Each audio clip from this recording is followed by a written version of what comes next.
ఎస్ఐక breaking news చూస్తున్నాం. BRS అధినేత తెలంగాణ మాజీ సీఎం కేసీఆర్ హైదరాబాద్ చేరుకున్నారు. ఎర్రవల్లి ఫామ్ హౌస్ నుంచి నందినగర్ నివాసానికి గులాబీ బాస్ వచ్చారు. తెలంగాణ సాగునీటి హక్కుల రక్షణ కోసం రంగంలోకి కేసీఆర్ దిగనున్నట్టు తెలుస్తోంది. రేపు మధ్యాహ్నం 2 గంటలకు తెలంగాణ భవన్లో బీఆర్ఎస్ కీలక నేతలతో సమావేశం కానున్నారు. రాష్ట్ర సాగునీటి హక్కుల రక్షణ కోసం మరో ప్రజా ఉద్యమంపై నేతలకు దిశానిర్దేశం చేయనున్నారు. బీఆర్ఎస్ ఎల్పీ సమావేశం తర్వాత కేసీఆర్ మీడియాతో మాట్లాడే అవకాశం ఉన్నట్టు తెలుస్తోంది. మరోవైపు బీఆర్ఎస్ పార్టీ ప్రక్షాళన పైన కూడా కేసీఆర్ దృష్టి సారించనున్నట్టుగా తెలుస్తోంది. పార్టీని సంస్థాగతంగా బలోపేతం చేసేందుకు ప్రణాళికలు రూపొందిస్తున్నట్లు సమాచారం. చాలా రోజుల తర్వాత తమ అధినేత తెలంగాణ భవన్ కు రానుండడంతో పార్టీ శ్రేణుల్లో జోష్ నెలకొంది.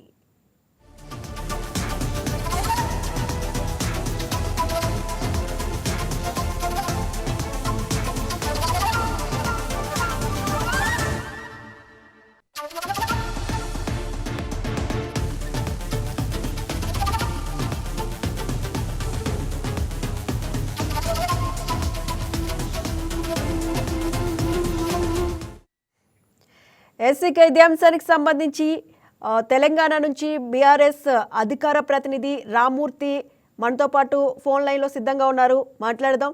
నమస్తే రామూర్తి గారు. నమస్కారం అండి. తెలంగాణ సాగునీటి హక్కుల రక్షణ కోసమైతే కేసీఆర్ రంగంలోకి దిగుతున్నట్టు తెలుస్తోంది, ఏమంటారు?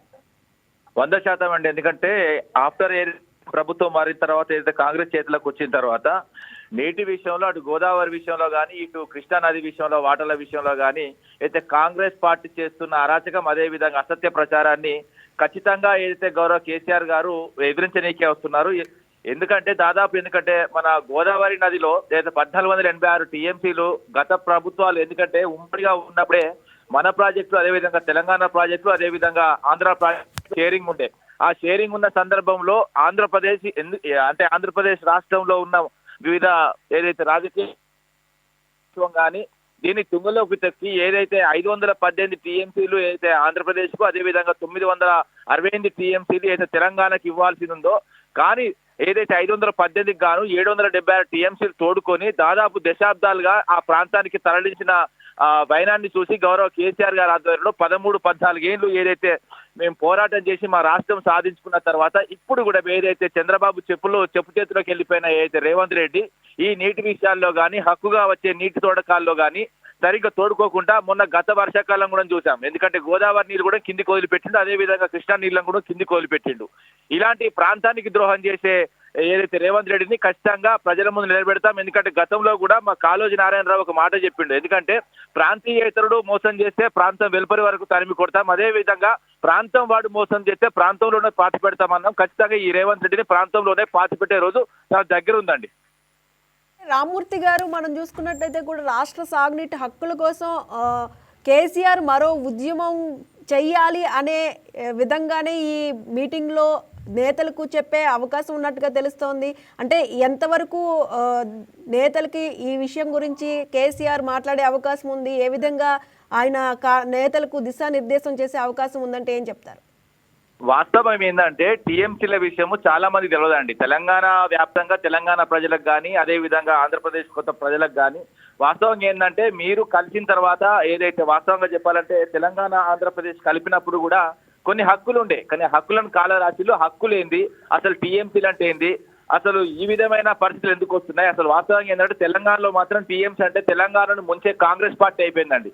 అలాంటి అర్థాలు మార్చేసి మొత్తం వాస్తవంగా అనాదిగా అయితే కాంగ్రెస్ పార్టీ చేతి గుర్తులో వాస్తవంగా తెలంగాణ బలైపోయింది. మా తావులు కానీ మా గోస కానీ మాకు సంబంధించిన ప్రతి ఇష్యూలో కాంగ్రెస్ పార్టీ మమ్మల్ని మోసం చేసింది. కాబట్టి ఇప్పుడు నీటి విషయంలో కానీ మా శ్రేణులకు అదేవిధంగా ఏదైతే మా ఎమ్మెల్యేలకు కానీ మా పార్టీ శ్రేణులకు కానీ అదేవిధంగా తెలంగాణ ప్రజలకు కానీ గౌరవ కేసీఆర్ గారి ఖచ్చితంగా సూచనలు సలహాలు ఖచ్చితంగా అవసరం. ఎందుకంటే మరో నీటి ఉద్యమం ఖచ్చితంగా రావాల్సిన అవసరం ఉన్నది. దాన్ని కేసీఆర్ గారు ఖచ్చితంగా నడుం బిగిస్తారని నా వంతు కూడా ఆశ అండి.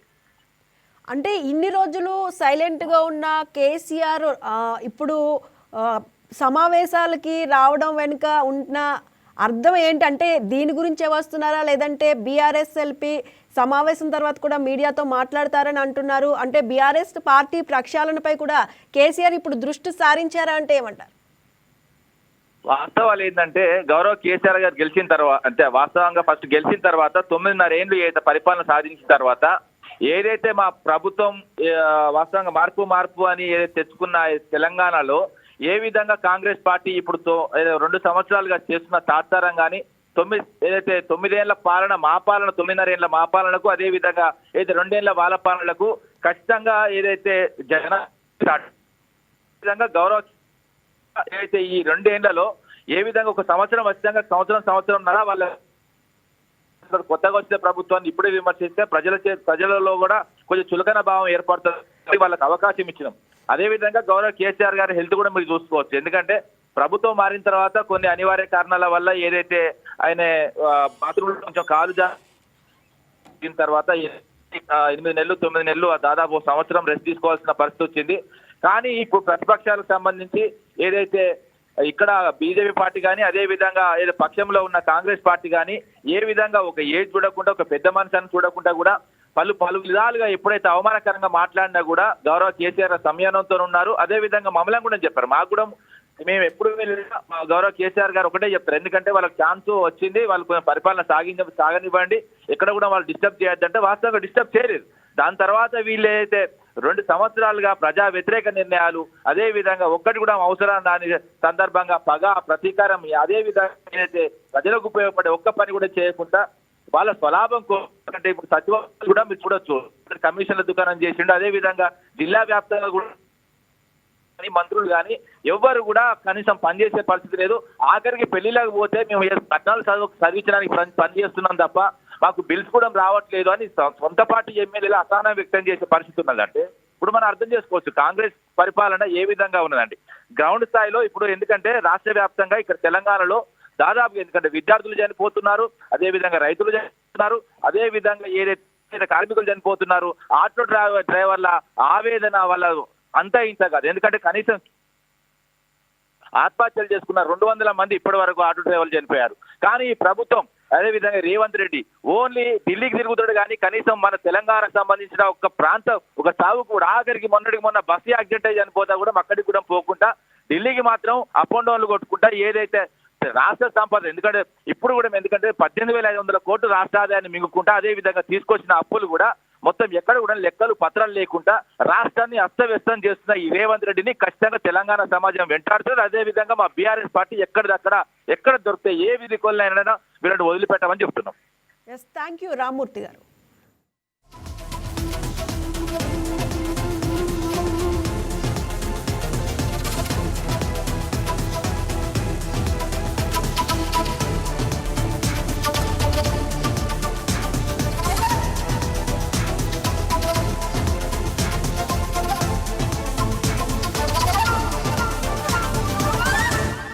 ఈ వీడియో మీకు నచ్చినట్లయితే లైక్ కొట్టి షేర్ చేసి మా వైకే టీవీ ఛానల్ని సబ్స్క్రైబ్ చేయండి.